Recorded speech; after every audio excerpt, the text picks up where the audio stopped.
Hey everybody, welcome back to the Shadow Work Library. I'm Jessica DePazzi, and for the next at least 53 shows, I'm going to take you through this series that covers the spectrum of negative patterns in the human experience.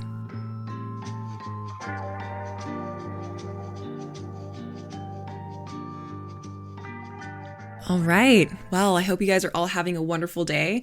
I'm writing to you on a warm, amazing summer Thursday from Manitoulin Island, Ontario.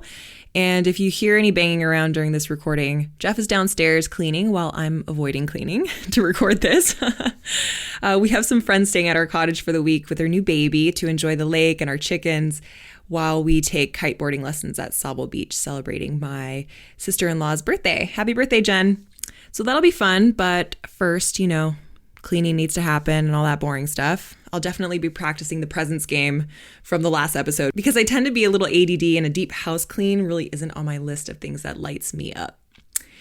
Anyway, I wanted to thank you guys for listening to my show here. I just hit 10,000 downloads a few days ago, and that felt really nice and affirming to know that there are people like you out there who love shadow work as much as I do. And extra thanks to those of you who have left me a rating and review or started to follow me on Instagram and said hi. It's just a pleasure to connect with like-minded people out there in the world. So for today's submission, I'm going to do something a little bit different than usual. Sort of like the 5 core wounds episode, I'm going to go through the 7 layers of conflict coined by Jennifer Russell and Brian Franklin. And I'm going to do this in a few parts because there's a lot of great information. I'd mentioned on the last show that I'd actually be talking about selflessness and selfishness. But I did a pivot on that because this just felt a little bit more timely, but I will get to that one as soon as we're done with this shadow work on conflict. Now, before I get into the layers of conflict, I wanted to let you know that our self-discovery, self-mastery course for men is going to be open on September 1st through the 11th, 2020. It's called The Trials. We open it up every quarter and we do very little marketing, so we have a tight group of individuals going through it and they can get the most impact out of the program. If you'd like to learn more about that and get 2 free lessons from the course, you can go to wayoftrials.com. I opened up access to those lessons because I think it's only fair and it makes sense that you can see what you get before you commit to it.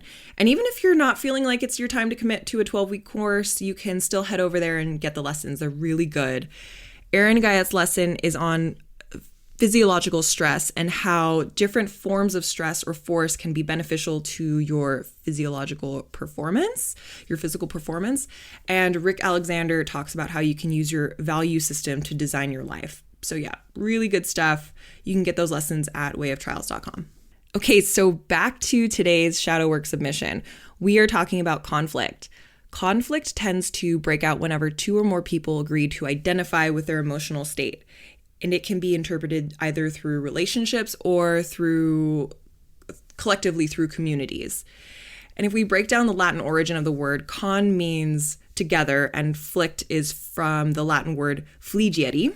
I took Latin in high school because, I thought I was gonna be a doctor. Nope, that didn't happen.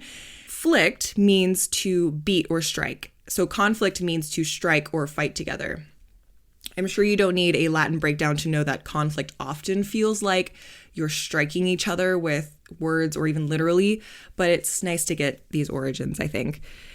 You can see conflict popping up from situations that are as innocent as your husband misplacing your keys to your neighbor complaining about your music being too loud. And often when you find yourself on the other side of the conflict, whether it's been resolved or just dampened due to lack of attention, you might wonder why in the world that little, almost insignificant issue got you so pissed off or hurt. Well, identifying with your emotional state has differing levels of density to them. And if I could say that another way, how you identify with your emotional state can be ranked on a scale of consciousness. And that's not to say that if you're a highly conscious and super aware human, you don't experience the lower levels of conflict. You do, but it does make it easier to identify when you're going through that so that you can choose to pull yourself out of it if you want. Now, the 7 layers of conflict were, I believe, coined by Jennifer Russell and Brian Franklin. They put together research from other amazing sources to package a level up of our awareness for our own conflict resolution. So all of the conflict you feel will touch on these 7 layers all at once. But identifying them at the layer level is really helpful so that you can see all of the facets of your conflict and get down to the root problem and turn that layer, that lump of coal into a diamond, to find that lesson and heal that part of you so you can move on, transcend that conflict pattern that keeps showing up again and again. And that's often why a lot of us are drawn to shadow work, is that we're very aware of our patterns. So this is a great way to break pattern. And as you make your way through the layers of conflict, you're going from predominantly past-oriented experiences to present and future-oriented consciousness. And so for the sake of time and digestibility, on this submission, I'm going to go through just the first two layers, the first two past-oriented layers of conflict, and then we'll cover the rest in upcoming episodes. Now, when I say these layers of conflict that we're going to go through today are past-oriented, I mean that the situation that's happening to you in the present moment is bringing to the surface parts of yourself that you've long forgotten. At the first level, this conflict pattern originated way before you were even born and is completely invisible to your conscious mind, but still has this grip on how you perceive the world. And as we go through the layers, they become more recent and personal to you, more current to the present moment, but they're still based on your past and inhibit you from living today as your best self in this current situation. So you can sense that these past-oriented layers of conflict are bubbling up to the surface when you can feel or be aware of using less mature strategies for dealing with whatever's going on. Like maybe you feel like you want to break something, or you just start yelling and throwing a tantrum, or you want to abandon anything that's happening mentally and then comfort yourself with food. These are all signals of regression. And well, if you're comforting yourself with food like you did in the past, these are all signs of regression that are showing you that there's something from a moment or moments past that are still pulling the strings on your psyche today. And as we move into the more future-oriented layers of conflict, or present and future-oriented layers of conflict, you can get out of that muck and start accessing your wiser self to see the gift that's hidden in the conflict and begin to rewrite your neural pathways. If that's a little confusing, I promise it'll make more sense as I get into each one. So let's just do that now. Layer 1 is the most past-oriented, and we really want to strive to be less and less influenced by this. And as we go through 2, 3, 4, 5, 6, 7, layer 7 would be the wisest layer of conflict management. But again, there's nothing wrong with finding yourself in layer 1. It just takes a bit more deep diving to understand the nature of it, and it can be a more dense and heavy place to operate out of. So the first layer is pain in the collective consciousness. Second is universal polarities and energy patterns. Third is personal historical pain. Fourth is power, control, and projection. Fifth is unexpressed needs and unmet expectations. Sixth is present perfection and future vision. And finally, seventh is Dharmic themes. Again, thank you to Jennifer Russell and Brian Franklin for putting this all together for us. I was taught this by them in 2016 when I went to their Evolving Love workshop. And if they ever do these again, I rate it 1 billion cajillion stars, and I wish everyone could go. Alrighty, let's dive into that first layer. The first layer of conflict is pain in the collective consciousness, and this has to do with the ancient past. Now, when you hear phrases like collective consciousness and you want to start to tune out, I really don't blame you. There are quite a few words that people will throw around these days without really knowing how to use them, and I think that collective consciousness is one of those examples. It drains the power out of the word, unfortunately, so I'd like to define it before I move on. Collective consciousness is a fundamental sociological concept that refers to the set of shared beliefs, ideas, attitudes, and knowledge that are common to a social group or society. The collective consciousness informs our sense of belonging and identity and our behavior. And it was coined by Emil Durkheim he was a sociologist and a philosopher who was born in the mid-1800s. And he stated that these shared beliefs, ideas, and moral attitudes are passed down from generation to generation, both through story and action, but also biologically in our DNA. It's believed that genes store our past narratives, beliefs, and wounding from multiple generations dating back thousands of years. Now, talking about the genetic pass down of memory for a moment, there are some studies that hint at this possibility, specifically looking at how the environment we live in can make genetic changes. And it's not a far stretch to say that the Earth's surface, our environment, can affect our culture. I mean, there are even scientists who study this phenomenon known as cultural geography. So, a study in 2017, researchers at the European Molecular Biology Organization in Spain did a study with nematodes. And actually, little side story here, nematode is this week where my rabbit hole began, but not in the quantum biology world, thank God. This time, some weird feeling popped up when I read the word nematode, and maybe it did the same for you, I don't know. I was like, why do I have some memory with nematodes? I had this vague thought that it had to do with some kids show that I watched way, way, way back. So I just Googled nematode show, and one of my favorite childhood cartoons popped up. Do any of you remember Doug on Nickelodeon? Doug Funny was this balding kid who wore a green sweater vest, and he had an alter ego, which was Quail Man, who wore his underwear on the outside of his pants, his cargo shorts, and a belt on his head. Anyway, episode 1 of this legendary cartoon was when Doug tries to catch a nematode to impress his new friends. If you have no idea what I'm talking about, I'm sorry for the tangent, but if you do, I'll post the 20-minute episode in the show notes. It's super weird and delightful to rewatch cartoons from your childhood, especially from the early 90s. Yikes. Anyway, nematodes in this study, not Doug, they were genetically modified to carry what's called a transgene for fluorescent protein. And a transgene in this case is a gene that was transferred using genetic engineering techniques. And when this protein was activated, these worms would glow under ultraviolet light. So they wanted to see if these nematodes would capture a change in their environment and then pass those changes in the transgene to their offspring. So they kept the nematodes first in a cooler temperature and noted that the worms hardly glowed at all. Then they moved the worms to a warmer temperature and they glowed much brighter, but then soon moved the worms back to the cooler environment where they noted that surprisingly they continued to glow brightly, suggesting that they were retaining this environmental memory of the warmer climate and that this transgene was still highly active. So then they also tracked the glow of their offspring for 14 generations, none of which had ever experienced warmer temperatures. And they found that the baby worms inherited this epigenetic change through both eggs and sperm. And I'll post the study in the show notes.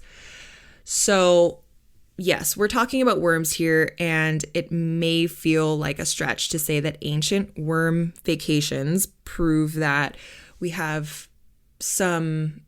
carry some biological trace of our ancestors' pain. But I also strongly believe that we can't just wait for science to prove something before we contemplate its validity. I really do like looking at studies to see where things are going. But just like Carl Sagan said, imagination will often carry us to worlds that never were, but without it, we go nowhere. Again, so you can take that information or leave it if you like. I just thought it was interesting. But how it happens aside, let's talk about the issues that can be transferred from generation to generation and the complications that come up with that. Now, let's imagine that your great-great-grandmother was horribly traumatized when she was a teenage girl. This is actually a true story. She was gang raped in her hometown of Belize by a group of men. And after surviving the ordeal, she naturally wants to protect herself from this ever happening again. So she decides consciously to be more in her masculine and to exude more power and confidence and to do away with anything that she believed might have contributed to that situation happening. That might have been dressing very feminine, being friendly and trusting towards men, going anywhere alone, dancing, or drawing attention to herself from the opposite sex. And this is all a pretty legitimate decision on her part. This is a strategy that she's developed to give her a perceived sense of safety and control in her life moving forward. Happily, she does end up meeting a man and they have a daughter together and a big family, and she teaches her kids all of these lessons to keep her safe. She keeps her daughter from expressing her femininity and she suppresses her sexuality. She instills fear of unknown people, and her daughter, who has no personal experience with the rape of her mom, gets all of this wounding.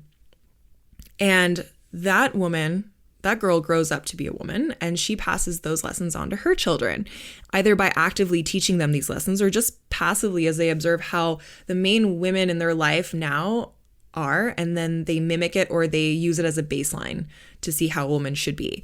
And the cycle goes on, and the culture is developed. The culture of their family is now developing this repression of self-expression and feminine energy. So now in their family, they don't dance and sing. They're safe and overly conservative with what they experience and who they engage with. And you can see how multiple generations later, it can get really confusing as to why you, without any awareness around the origin of this thing, have a hard time wearing a bikini at the beach, even though you want to. Or you want to be more flirty and fun, but you feel this shame and guilt around being that open. That's an example of this first level of collective consciousness at play. And in this case, it's ancestral wounding that's never been resolved. That's why shadow work is just so important. What we do today will be passed down for generations to come. You've heard that common saying, every action has an equal and opposite reaction. Well, that also goes for inaction. So if you have a deep wounding pattern that you can't really put your finger on, that you feel like isn't yours, but you still have it, it doesn't mean that you shouldn't still bring it to the light and try to understand its root cause or just to get out of it, because your kids or the kids you're around or the people that you're around may get this pattern from you, and that cycle can continue.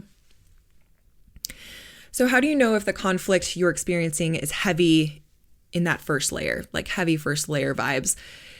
This one is the most tricky and esoteric, at least at the moment, but you need to have awareness around your level of reaction and sense if it's coming from the consciousness of a victim group. So I'll give you a personal example. I used to get massive first level vibes when I would be in this situation. Perhaps any other women listening can relate to this. But let's say my husband and I are out talking to a man, someone we don't know. Maybe we're buying a car, or it's just somebody at a party that we've been introduced to. And this man would only address my husband, Jeff. We'd be together and, he'd just only be talking to him. I'd ask this guy a question and he'd answer me, but only looking at Jeff, or he would ask Jeff to ask me a question when I'm standing right there. Like, hello, I'm right here. I know I'm half Korean, but I do speak English.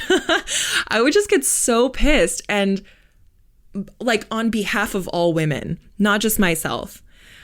I know that this conflict is collective consciousness heavy, because the reality is I didn't really care. I don't really care if this random person addresses me or not. I have nothing to prove to him, nothing to say to somebody who doesn't really feel like acknowledging me. But it would make me angry on a whole nother level. And the memory of that insignificant interaction with this person would continue to piss me off long after that was over. And in my mind, it would always get so big, like, on behalf of all women, screw men.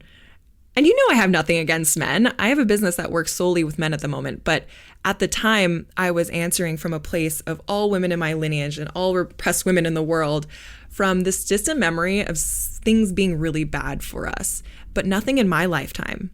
But still, it had this iron grip on me.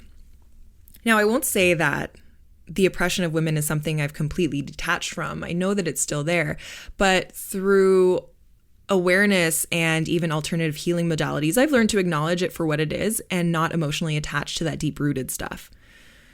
Now, you can release some of these ancient patterns with alternative therapies, like I had mentioned. You can see a generational healing therapist or even do a guided meditation on your own.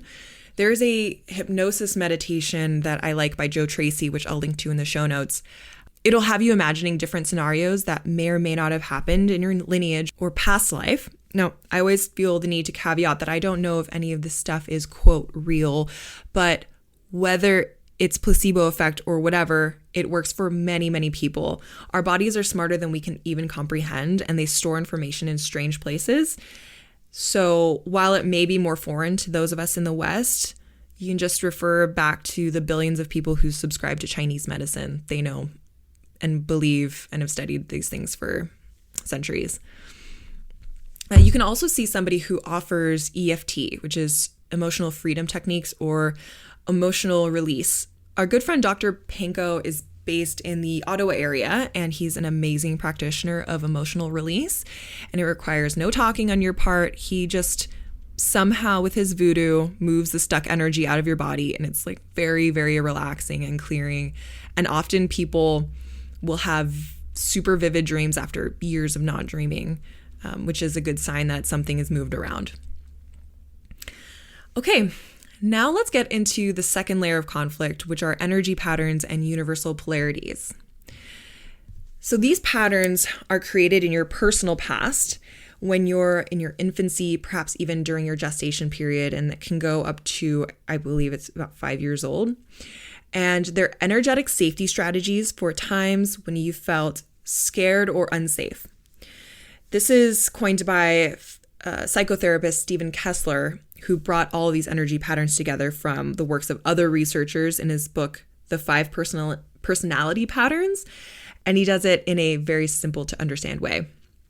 These 5 personality patterns can be the source of a lot of our suffering because these old patterns of feeling and acting that have helped us survive the traumas of childhood get stuck in our bodies and shape how we are now.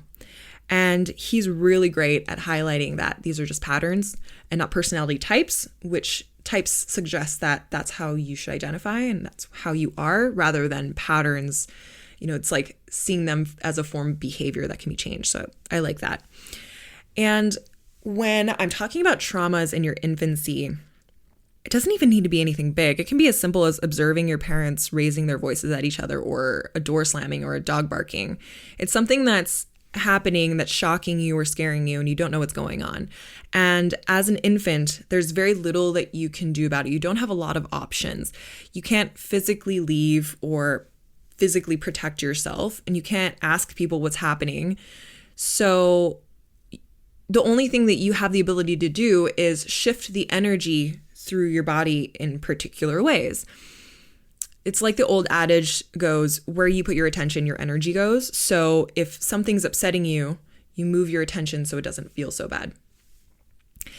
And so the way that the safety patterns are created is that first you are this little helpless potato and you experience this overwhelm and you want to try to stop it. So you try out some 5 different safety strategies. You see what works and what doesn't, and then you just repeat that successful strategy. And that strategy then becomes a habit, and then that pattern forms. Kessler says that everyone usually does 2 out of these patterns, which I'll go through in a minute. And the reason these patterns can become a source of your suffering today is when they're on autopilot. There are things that you do to feel safer when your ego is threatened or you are met with a conflict. And it becomes an automatic habit and a self-reinforcing loop. So you do it automatically when you're overwhelmed, and doing anything when you don't know you're doing it, and which is causing you a less than ideal experience. I mean, that's the shadow work definition. And so aiming to be more present rather than acting from a pattern is really the goal here. So by being present, you can deal with the situation elegantly and in the way the present situation requires. But we'll go through what to do about it in more detail at the end of this episode. So I'd also mentioned they're self-perpetuating and can take on a life of their own. Our survival patterns shape our attention, which means that when you're in pattern, your reticular activating system lights up to those details around you that reinforce your propensity for that pattern. For example, if you're in a pattern that focuses on emotional connection, it makes you more aware or attentive to signs of attention or disapproval from somebody else. Or if you're in a fear pattern, it makes you more attentive to possible danger happening all around you. And so because our attention shapes our perception, and our perception shapes our experience of reality and beliefs, all of this reinforces that, yes, being in my safety pattern is good because look at all the proof that I'm doing the right thing. Look at all the danger around me. Look at all these moments of approval and disapproval. So you can see how being oblivious to your safety pattern, you're not experiencing the world as fully and as openly as you would want because you're just so tuned into what your RAS is allowing you to experience. Said another way, people in different safety patterns experience different realities. So if you can get out of pattern, you can experience a more complete reality, which sounds better to me. All right, I'm going to explain these safety strategies here, but they're a much easier thing to understand with the visualization from Stephen Kessler's website. So I'm going to post a link to that image in the show notes as well, or you can just Google 5 personality patterns, click images, and you can see what I'm talking about. The first pattern is leaving. This is where you send your energy somewhere else. You mentally abandon ship or you physically leave the situation when you're able to physically move. And I can say that I confidently have this pattern, or I do this pattern. When I'm sensing conflict, my tendency, my immediate safety pattern when I'm vibing low is to get the hell out of there. It's a pattern associated with having weak energetic boundaries. So if you're a highly sensitive person, then this pattern is probably something that you do. The next is merging. This is when you send your energy towards someone else to help you. It's like you're saying, this hurts, I'm scared, and I need you to help me because I can't help myself, and I need somebody to help fix this for me. The next pattern is enduring. This is when you move your energy in and then you ground it. So Kessler says this is common of people who have strong wills to do what they want, or do things their way, but they're not allowed to, or are just restricted by some authority figure. And so it's where the strong silent type is born from. The person who's passively an immovable object and is trying to hide their energy and bury it underground so other people don't have to deal with it. Next is the aggressive pattern. This is when you carry your energy up and outwards, directing it at another person. And this pattern is also common among people who have a strong will to do things their way, but instead of the enduring pattern and enduring the other, they found there's this huge benefit for them in blasting it outward and disorienting the other person that's standing in their way. And the last one is rigid. This is also a pattern of mine. This is a pattern most common in people who have lived to perform to the standards of their parents and other authority figures. So it doesn't necessarily mean that your parents were authoritarian. It just meant that you found benefit in doing what the rules said and what you were supposed to do. Obviously, there are moments of lashing out. There are in all of these. It's not to say that you're a perfect person, but it means you're very aware of what you're supposed to do and what you're not supposed to do. So your body sets up a series of ring currents in your body. And so by the time your energy is felt in your mind and you're able to conceptualize it, it hurts less. And it's called rigidity because the body actually does tighten and your muscles contract so you don't feel as much of that emotion. In Kessler's book, he goes through these patterns in amazing detail and even what combinations of these patterns may look like to you or for you. And if you're interested in this stuff, I would suggest getting his book, The 5 Personality Patterns. It's a huge game changer. I mean, talk about shadow work. It's so crazy to think that we could be living as 20, 30, 40-year-olds, 80-year-olds and still be acting like we were when we were potatoes. Now, what I want to focus the rest of this episode on is what to do to get out of this layer of conflict, this pattern. Even though I really do want to expand on all of those patterns, it's fun stuff.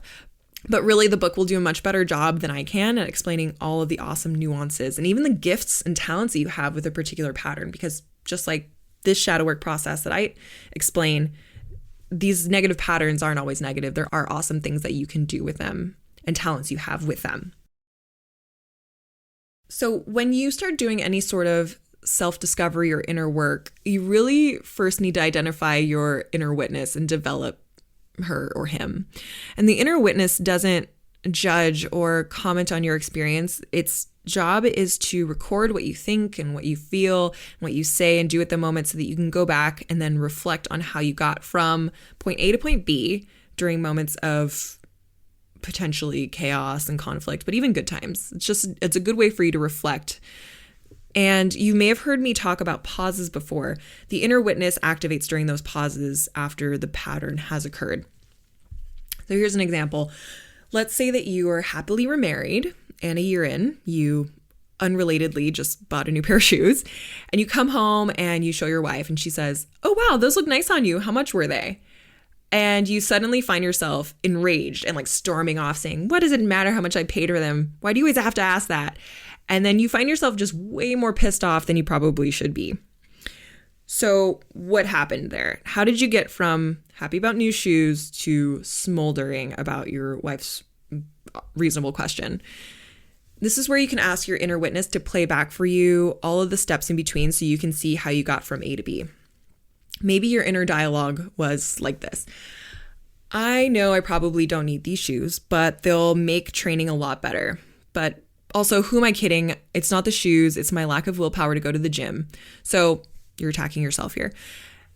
Then continuing on, she'll probably point out that I already have a pair of trainers and I don't go to the gym anyway. And then that's that attack on the other. And my first wife used to be so cheap and kept me from doing anything I wanted, which got me out of shape in the first place. And then she leaves me for somebody who's more driven. And now you're furious and lost in the past. So at this point, when your wife says, they look nice, how much were they? You bite her head off, and really not distinguishing her from your first wife and from your original wounding there. And if you haven't developed your inner witness, you can see how you'll believe that the anger or fear you felt is caused by something outside of yourself, your wife in this case, about the shoes. And you start to look for evidence to support that or to validate that. But if you have the ability to go back through your own experience during that pause, you can realize that what angered you was hurt from the past and that the present situation only just reminded you of it. So with that, you can now know some important things. You're still hurt and angry about the past situation. You're not being hurt right now. You're caught in a reaction based on your past, and the situation did not cause you to become upset. And so your inner witness then helps you, right, to learn something about yourself and come back to being more present in the here and now. So developing a strong inner critic is only the first step really in the right direction. You also need to develop basic energy skills. This is also in Kessler's book. There are 4 of them that are needed for healthy adult functioning, and that's coring or centering. So this is the skill of holding your attention on and focusing on the center of your own body. It's what gives you a sense of self, and it's required for referencing yourself and perceiving what you actually feel and you actually want. I practice Qigong in the morning. It's a great daily practice for me to center myself, and also meditation helps with this. The second is grounding. This is the skill of energetically connecting yourself to the earth. Having a sense of support, physically and energetically, literally with the earth, gives you this sense of I am supported.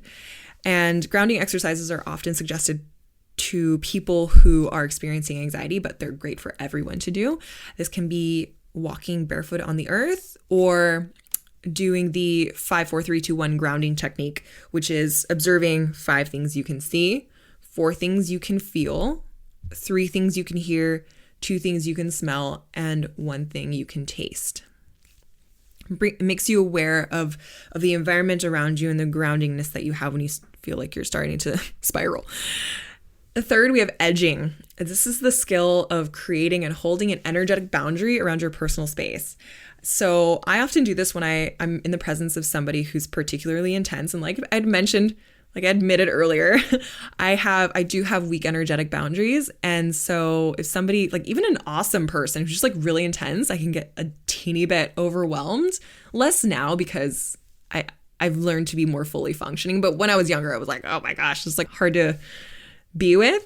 I just imagine my edge or my energetic bubble, and often I'll associate it with a color, like it'll be like a nice blue bubble around me, and I immediately feel less invaded by the incoming stimulus. I'm not checking out by any means, but I'm just being aware that this person is not invading me. They're just talking, and it's not a thing.